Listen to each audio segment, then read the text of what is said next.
co-op student here at Goldsworthy Wellness Center, and this week's video will be on the side plank and how to properly perform this exercise.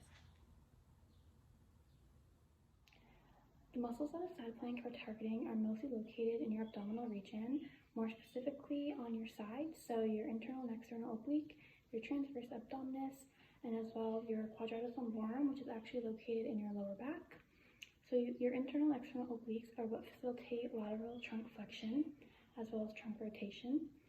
The transverse abdominis lays right underneath these muscles and is what helps stabilize the lower back as well as your pelvis.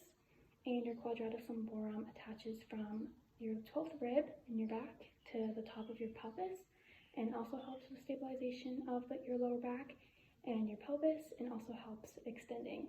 Your side plank is most commonly known as an ab exercise, as it does target a lot of muscles in the abdominal region, mostly located on the lateral aspects of your core. The side plank also does engage a lot of other muscles in the body, those including the stabilization muscles of the shoulder and the hip, as well as those in the core. The benefit of the side plank exercise is that it's an isometric hold that not only targets one muscle group in our body, but three, so our shoulder, our core, and our hip. Another benefit is that it helps improve our balance, since we are holding ourselves upright on the floor with our elbow or our hand. It does take a lot of balance and improves our stabilization muscles of the lateral aspect of our body.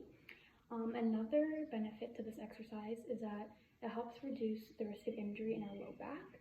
With a lot of core exercises, if they're done incorrectly, it puts a lot of pressure on our low back, causing injury. So with a side plank, it strengthens the side muscles of our body while also reducing the amount of stress put on our low back.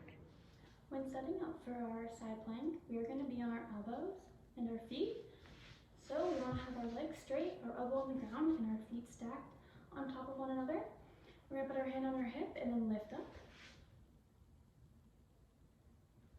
Some things to keep in mind are to make sure that we are on a straight line from all the way from our head to our toes.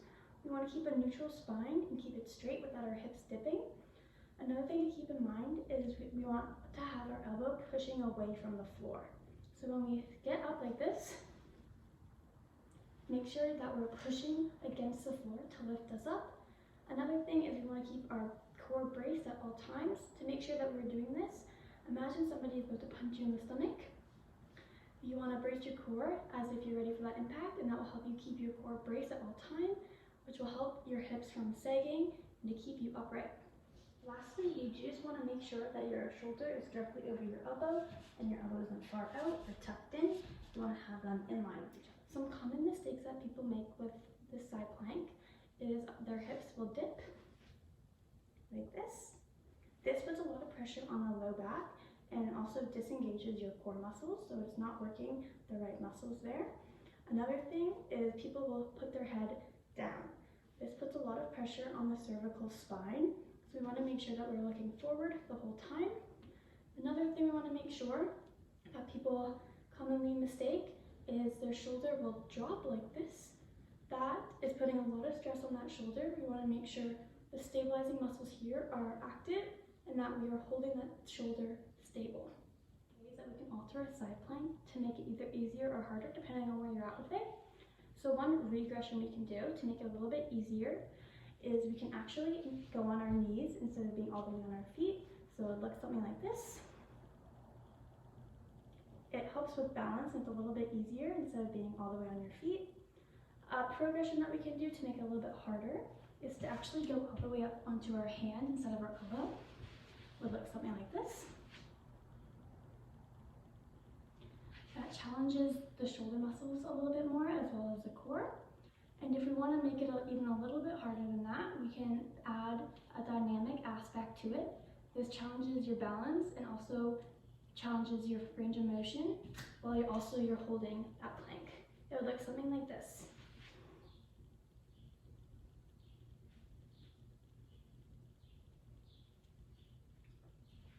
You want to make sure that your core is still fully engaged and that your hips aren't sagging while you're reaching through that full range of motion.